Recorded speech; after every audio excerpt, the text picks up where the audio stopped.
Baik, jadi teman-teman hari ini kita akan melanjutkan materi sistem operasi. Akan praktek untuk bash shell ya, bash shell. Apa itu bash shell?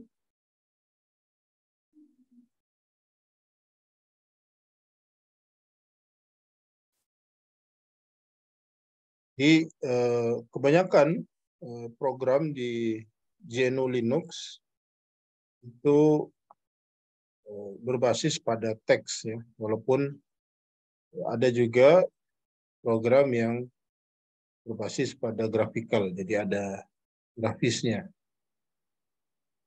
Nah, text shell program ini biasa juga disebut dengan terminal program atau command line prompt. Jadi layaknya di semua operasi Microsoft Windows punya command prompt seperti DOS ya, DOS command prompt. Di GNU Linux juga ada disebut sebagai shell. Nah, shell-nya ini ada beragam di GNU Linux seperti ZSH, kemudian ada PDK-SH, semuanya shell dan bash ya, bash shell. Bash sendiri kepanjangannya adalah Born Again Shell. Nah, alasannya kenapa menggunakan shell? Karena ini lebih sederhana dan cepat. Misalnya kita mau mengkonfigurasi IP address, kalau kita akses di komputer untuk mengubah atau mengedit atau mengkonfigurasi IP address, kita harus klik beberapa step sampai kita bisa mengganti IP address-nya. Nah, kalau di shell kita hanya cukup ketikkan saja perintahnya ifconfig, kemudian interface-nya apa, kemudian IP, kemudian netmask. Netmask-nya berapa. Dibandingkan kita kalau akses via grafisnya, kita harus ketik lagi, kita klik sistem setting, network, dan seterusnya. Kemudian alasan yang kedua adalah versatile. Jadi hampir semua aktivitas ini dapat dilakukan di shell, ya, termasuk membuat, menghapus atau memodifikasi file, ya, manajemen user, manajemen grup, bahkan juga kita mau panggil program itu bisa dilakukan di shell.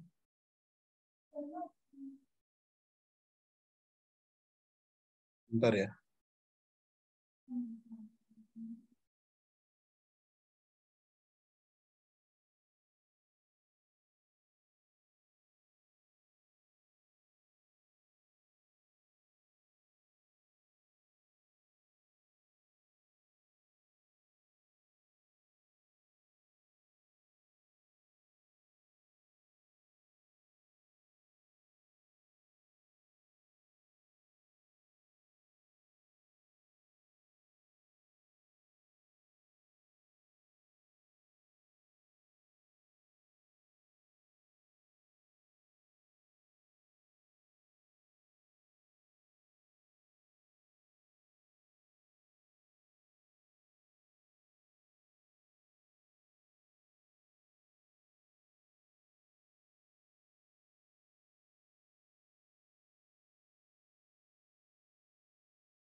Baik, jadi mohon maaf saya ulangi lagi.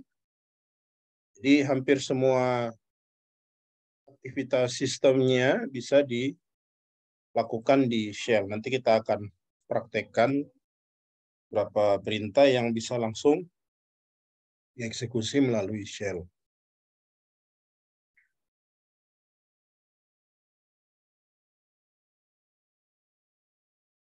Kemudian dia konsisten untuk semua distribusi GNU Linux. Jadi karena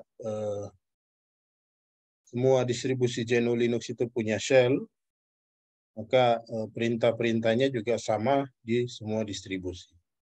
Kemudian shell ini penting digunakan untuk troubleshooting, karena hampir semua konfigurasi sistem, termasuk nanti kalau Anda bermain-main dengan server yang menggunakan Linux, maka mayoritas itu dikonfigurasi menggunakan shell. Ya. Jadi jarang sekali kita menggunakan grafis yang mode grafis untuk mengkonfigurasi atau melakukan troubleshoot pada sistem di Linux. Kemudian untuk remote access juga seperti itu, walaupun sekarang juga bisa dilakukan remote desktop. Kalau di Linux, karena yang kita akses juga adalah server. Server biasanya mayoritas berbasis teks, jadi dia tidak diakses secara remote desktop, tapi aksesnya menggunakan secure shell, ya, SSH. Nah, itu juga berbasis pada teks.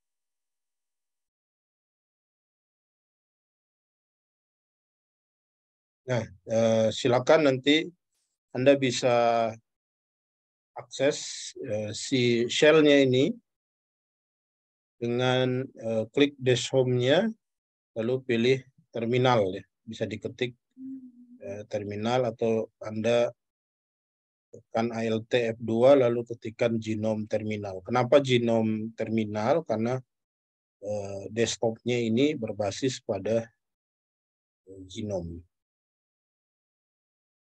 Sini saya coba praktekkan.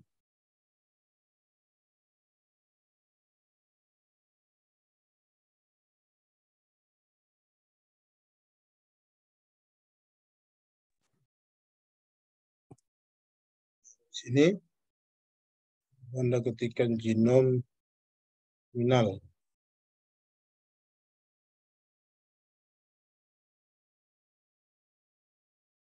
Atau kalau dari menunya ini application-nya, kemudian yang Anda search ini adalah terminal.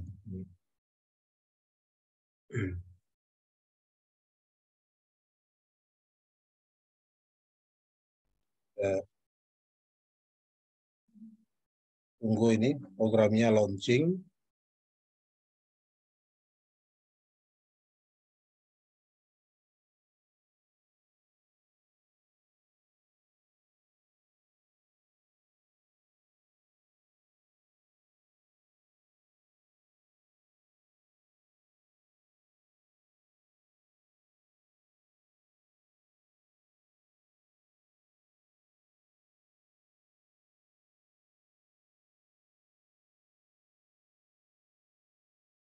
Bahkan teman-teman bisa langsung praktekkan di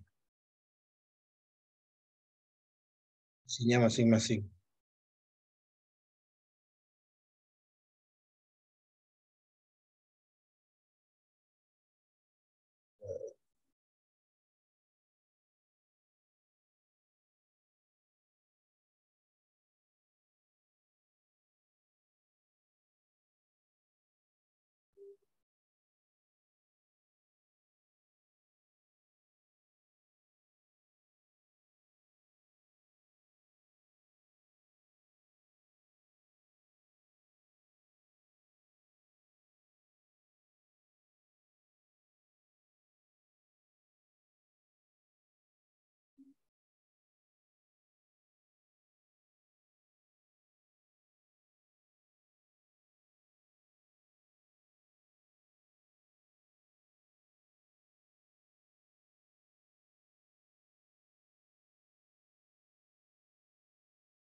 Bisa ya?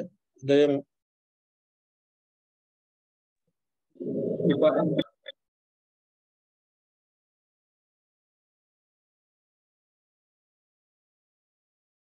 para Gimana?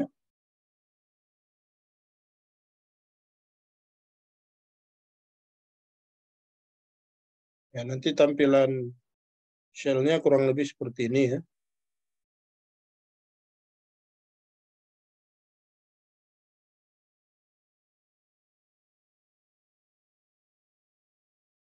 Bisa diketikkan terminal atau Anda akses menunya, lalu Anda ketikkan terminal. Nanti tinggal diklik, kemudian nanti akan tampil seperti ini.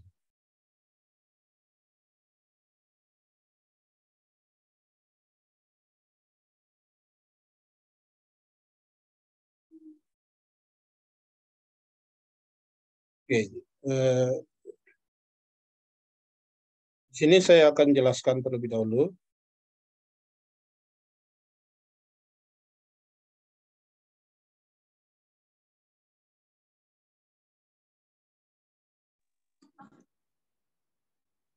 Mana Pak? Nanti tampilannya kan akan seperti ini.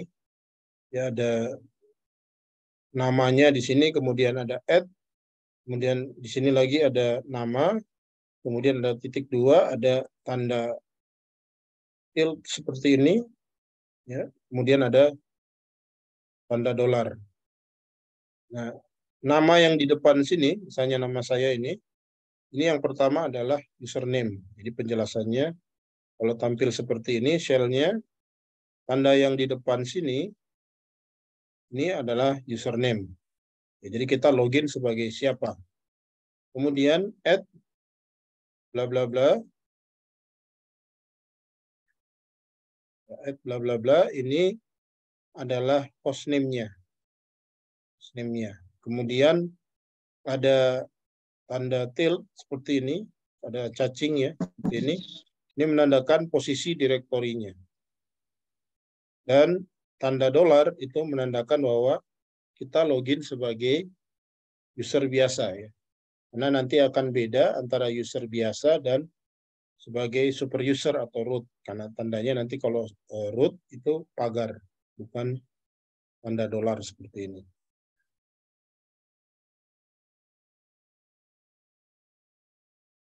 Bukan, ini sudah sampai sini ya.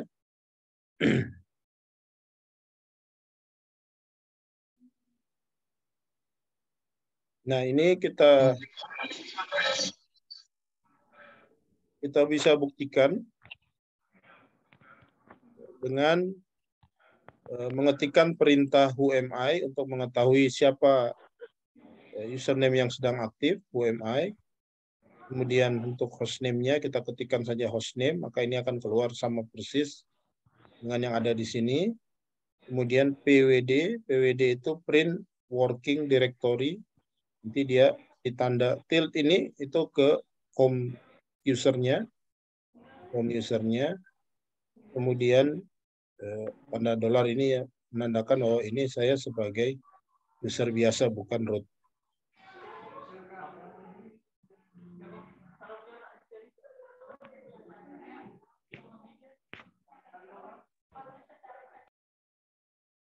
Nah, saya coba praktekkan di Linux-nya.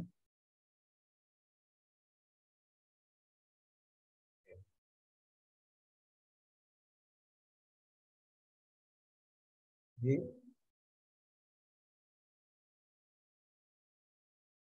kalau saya ketikkan whoami, maka keluarnya seperti ini. Ini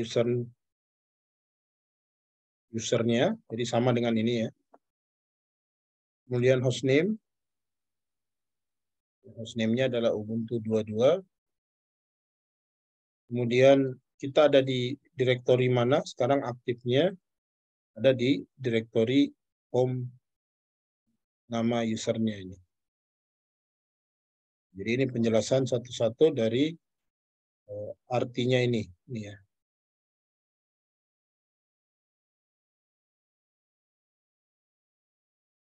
Ada yang mau ditanyakan? Sampai sini bisa ya?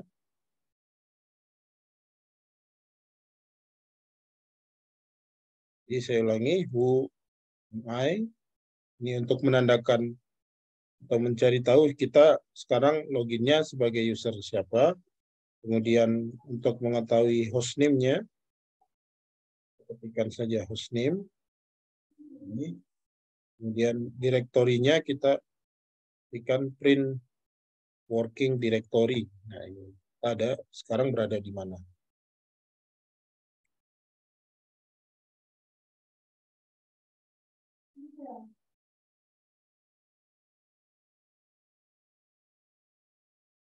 Saya, ada yang mau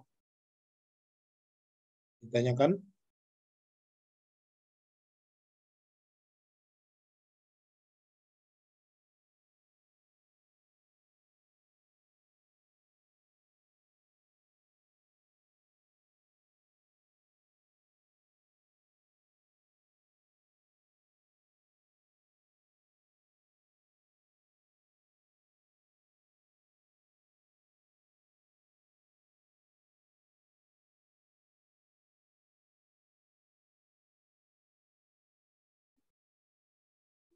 Baik, berikutnya.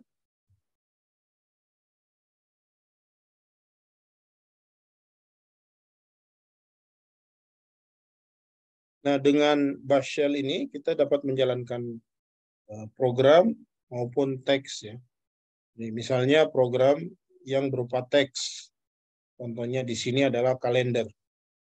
Kita bisa ketikkan perintah kal, ya, kemudian tahunnya. Kal, kemudian tahunnya. Contohnya di sini misalnya 2015. Atau kita bisa menjalankan program melalui shell. Ya, jadi kita bisa panggil misalnya kalau terinstall LibreOffice di Ubuntu kita, maka kita bisa ketikkan langsung LibreOffice seperti ini. Jadi dia akan membuka program LibreOffice, Genome Calculator seperti ini, atau VLC. Jadi kalau Anda sudah menginstal VLC di Ubuntu-nya, itu bisa langsung diketikkan VLC seperti ini.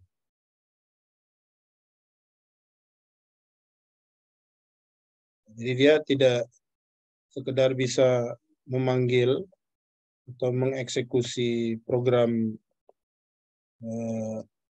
yang berbasis teks, namun juga bisa berbasis pada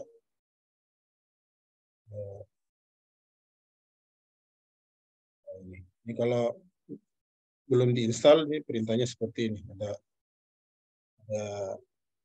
warning ya. Kalau aplikasinya itu belum diinstal. Nanti kita akan bermain dengan ini. Kalau kita panggil editor misalnya nano,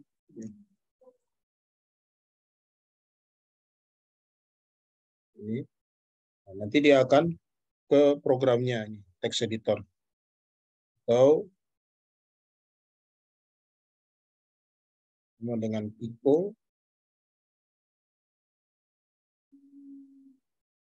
juga sama ya, Pico sama nano itu sama.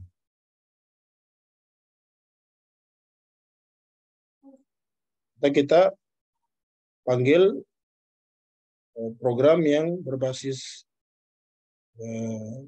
grafis ya.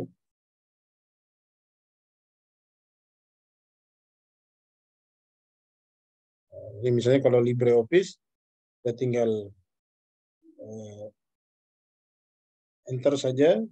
Nah, cuma di sini ada file-nya, ada Java. Java-nya belum diinstal secara benar, maka kita harus perbaiki dulu ini. Nah, seperti ini kita bisa perbaiki nanti melalui jika ada kesalahan-kesalahan sistem seperti ini, kita bisa perbaiki melalui shell dulu. Lebih seperti ini.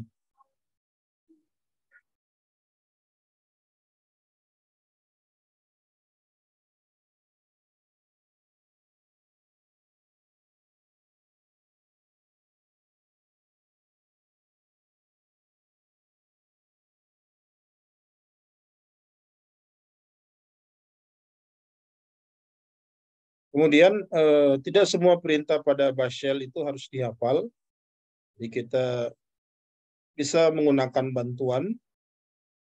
Contoh kalau kita tidak tahu perintah-perintahnya, kita bisa pakai bantuan pakai manual, atau nama programnya minus help, atau kita ketikkan info spasi nama programnya.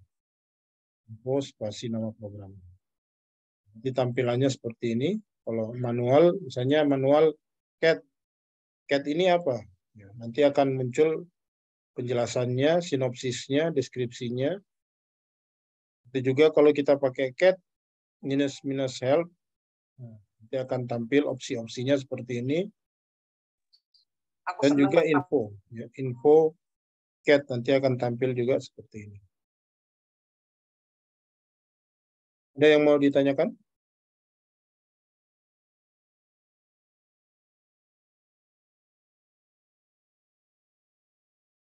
Oke, ini coba kita. Pak, saya mau bertanya. Ya, silakan. Jadi gini Pak, saya punya kan sudah mau di running kan, so mau dijalankan. Nah tapi pas udah semuncul DP logo Ubuntu, itu abis itu langsung dark screen Pak. Jadi baru itu ada saya coba berulang-ulang tetap begitu Pak. Mungkin saya punya itu ada kesalahan di sistem yang ada itu yang mau atur-atur hard disknya itu Pak. Nah itu DP urutan-urutan itu apa ya Pak? Yang hard disk, floppy. Kayaknya saya punya di situ ada kesalahan urutan dia. Jadi Oh, DP kalau pengaturan VirtualBox-nya ya. iya. Kalau pengaturan VirtualBox-nya itu yang di boot pertama kali hard disk ya. Hard disk. Jadi karena kalau sudah diinstal, maka yang di boot pertama kali itu hard disk, bukan disk.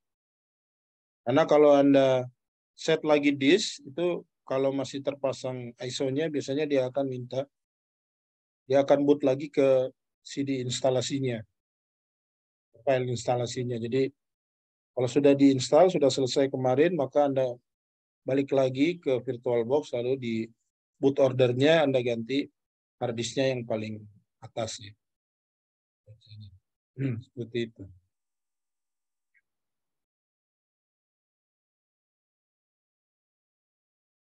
Nah, kalau masih bermasalah, nanti coba diinstal ulang Ubuntu-nya, lalu coba di running kembali.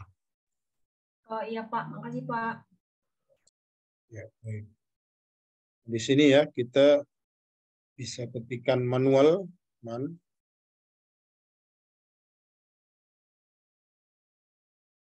nanti akan muncul cat. Cat itu apa perintahnya? Ya. Ada perintah namanya cat, ini artinya concatenate file and print on the standard output. Nah, kemudian ini ini cara pakainya, ini ada opsi-opsinya. Oke, kemudian ini ada contohnya cat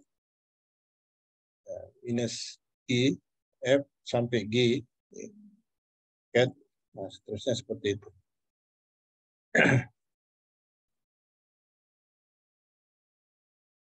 Kemudian bisa juga cat spasi minus help, dia akan tampil seperti ini.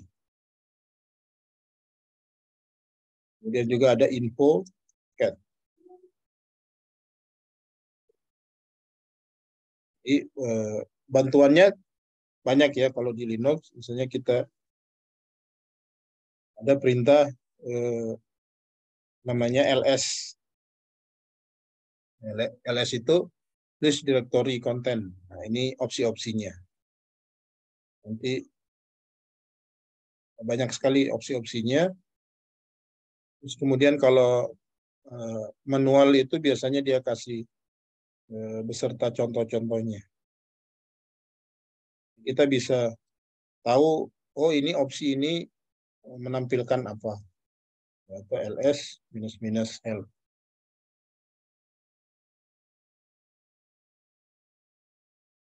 Oh info.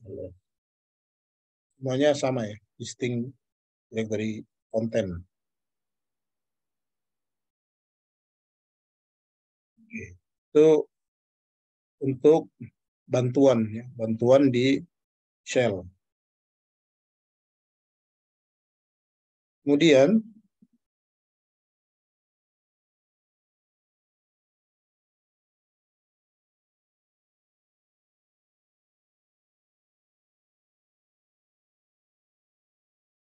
nah ini kita bisa memainkan video ya.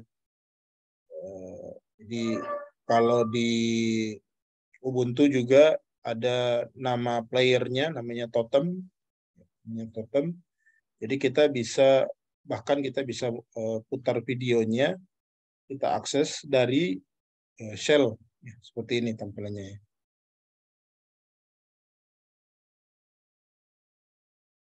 Oke.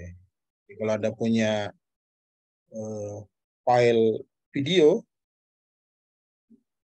nah itu tersimpan di disk Anda. Anda bisa play dia pakai aplikasi Totem.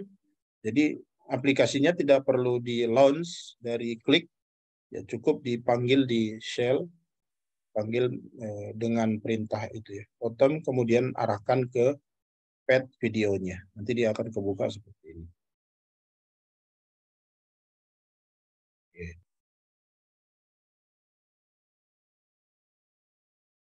Kemudian memainkan audio file juga bisa menggunakan program MPG 123. Jadi shell-nya itu seperti player ya, seperti audio player. Jadi sambil kita kerja, kita juga bisa mendengarkan MP3. Contohnya seperti ini. Nanti dia akan playing. Jadi ini playingnya under the shell, ya. Under shell. Jadi tidak menjalankan program berbasis grafis untuk mainkan file audio, tapi kita jalankan lewat shell.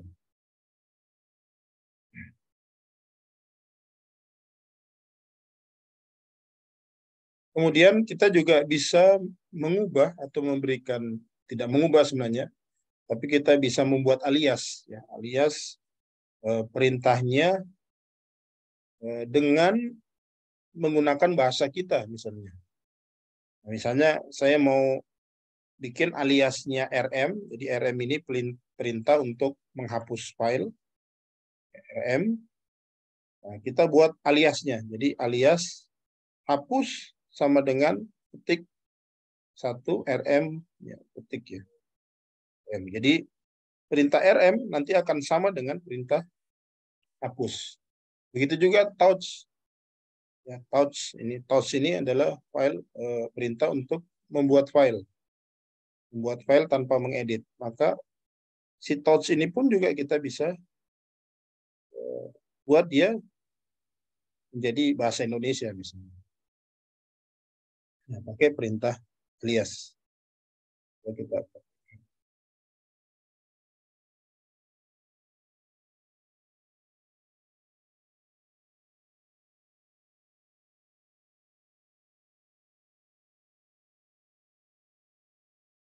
alias buat dengan touch. Alias hapus sama dengan. Jadi kalau kita mau buat file, harusnya kan biasanya begini. Touch. Kita lihat ada filenya ini. Kalau kita mau buat dia dalam bahasa Indonesia, ya, buat file 2. Nah, ini sama juga. Nanti akan dibuatkan filenya sama persis dengan file 1. Nah, pakai bahasa Indonesia. Ini hapus. Hapusnya pakai RM. RM file 1. Jadi kita ls, ya, file 1-nya hilang. Jadi kalau kita hapus file 2, kita ls, nah ini sama juga. Jadi memudahkan kita. Jadi kalau kita misalnya sulit ingat ya perintah-perintahnya karena mayoritas berbahasa Inggris, ya kita buat dia aliasnya dalam bahasa Indonesia. Ini contohnya ya.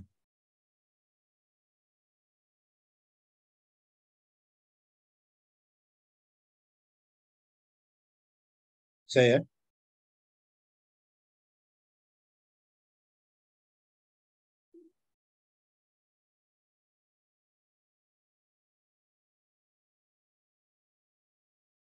Ada pertanyaan?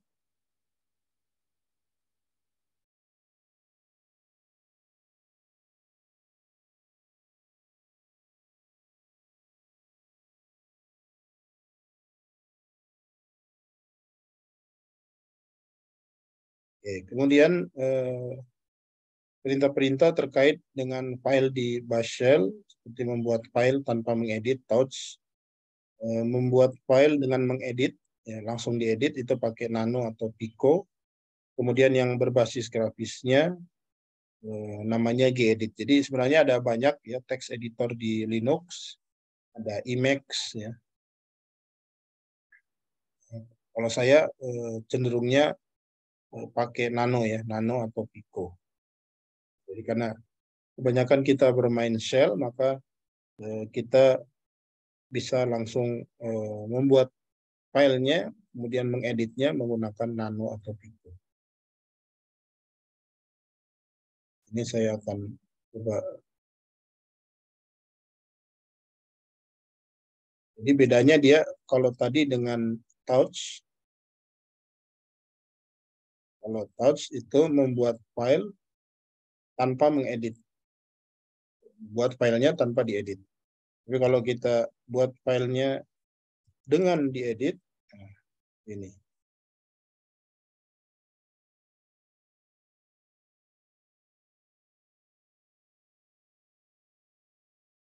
Ini bedanya antara si Touch dengan Nano atau Pico ya sama ya. Pico sama dengan Nano.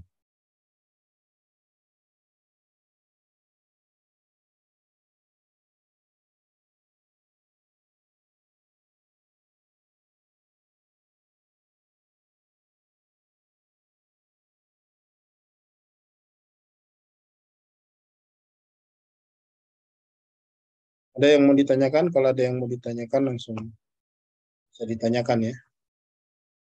Kemudian untuk melihat daftar file bisa pakai ls-a, ada opsinya, opsi-opsinya itu bisa kita gunakan. Tadi kita bisa detailkan opsi apa saja yang ada di ls itu dengan perintah ls spasi minus minus help.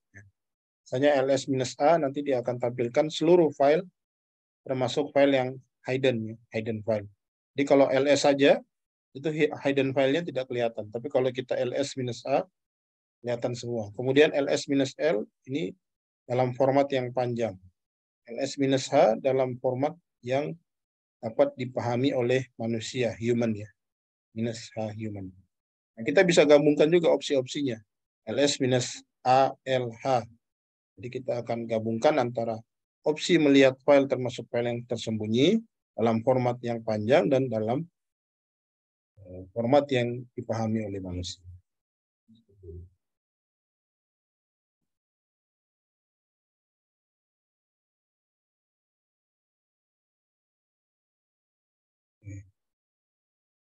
Kita coba praktekkan di Ubuntu. Ini kalau ls ya. Jadi kita tambahkan opsi minus a. Nah, kan kelihatan file-file yang tersembunyi seperti ini. Dan ini tidak tampil ketika kita pakai perintah ls saja. Ya, tidak tampil ini. Direktori yang warna biru dan file ya yang berwarna putih ini. Kalau kita mau buat dia dalam long format seperti ini. Long format itu artinya di sini ada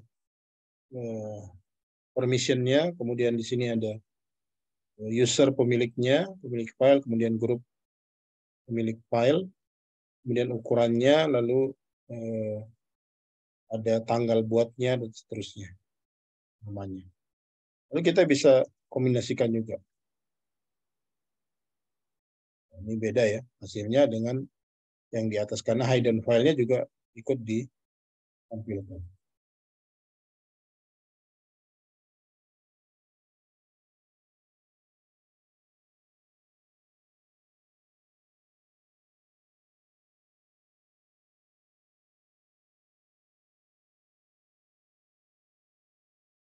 Kemudian CP ini untuk menggandakan file, ya, copy ya. Ini perintahnya sama dengan perintah copy kalau di Windows. Perintahnya seperti ini, cp file sumber spasi file tujuan. Seperti ini. File sumber spasi file tujuan. So, cp file sumber ke path-nya apa? Path-nya ini didetailkan. Misalnya dia ke media, direktori media kemana. Seperti itu. Coba kita praktekkan. Ini cp. Saya bersihkan dulu layarnya. Cp. File 1. File 3. Kemudian cp file 1 kemana ya? Misalnya ke direktori tertentu. Ke direktori tmp. Misalnya dia jadi file 4. Kita mau pindah ke tmp, direktori tmp, tinggal change direktori tmp. ls. Nah, di sini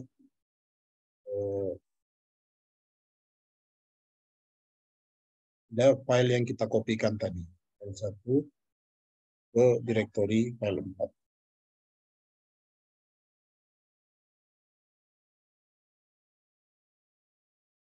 Oke. Ini untuk perintah cp. Copy.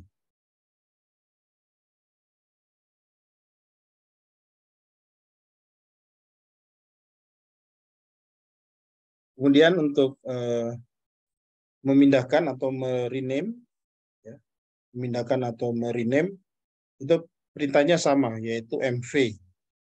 Ya. Bedanya kalau memindahkan dia mv file sumber ke lokasinya, direktorinya ya, direktorinya kemana.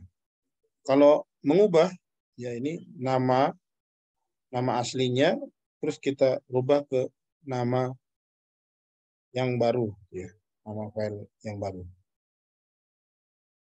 Menggunakan mv.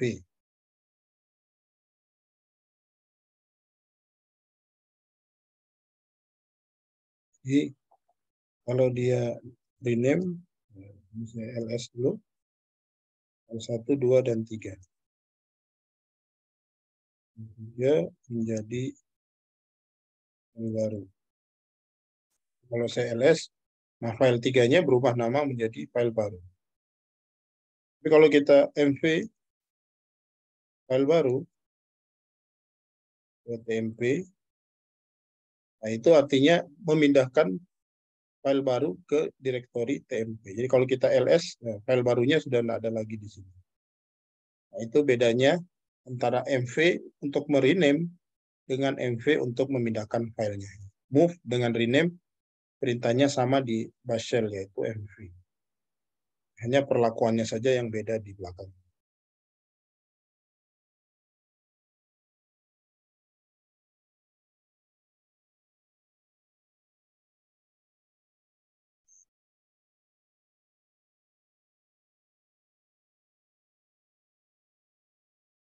rm juga sudah saya praktekkan tadi untuk menghapus file pakai rm.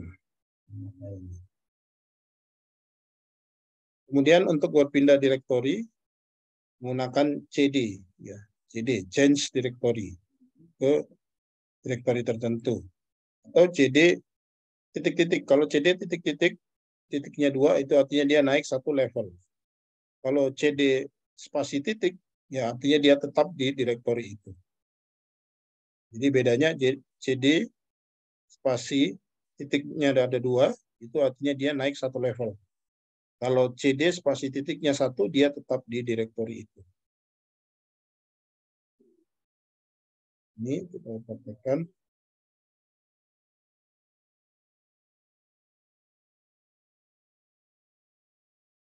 Jadi kalau Anda cd titik 2, nah dia akan naik ke home directory. Sebelumnya dia ada di sini, ada di directory home. Di dalam directory home ada directory dengan nama user. Jadi kalau Anda cd change directory spasi titik-titik, itu dia akan naik 1 tingkat ke direktori induknya, yaitu home. Kalau Anda cd titik-titik, dia akan naik ke tingkat yang lebih di atas, yaitu direktori root. Nah, kalau mau pindah ke spesifik, bisa langsung ke sini. Caranya seperti ini. Itu artinya dia pindah ke home direktorinya si user. Tapi kalau Anda cd titik 1, ya dia tidak kemana-mana. Itu untuk change directory.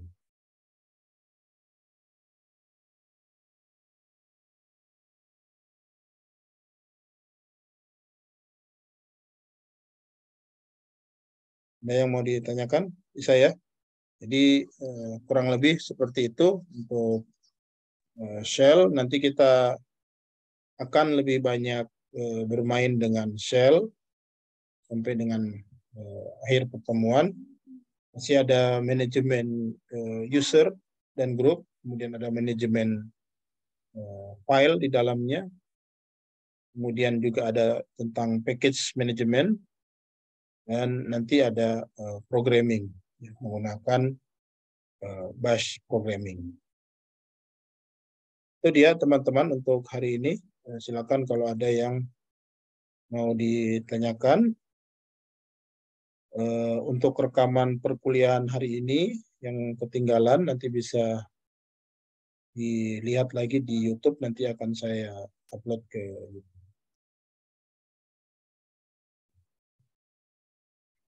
Ada pertanyaan? Kalau tidak ada, saya rasa cukup untuk pertemuan hari ini. Jadi untuk hari ini kita online dulu. Jadi insya Allah pekan depan kita akan kembali offline. Terima kasih. Assalamualaikum warahmatullahi wabarakatuh. Waalaikumsalam warahmatullahi wabarakatuh.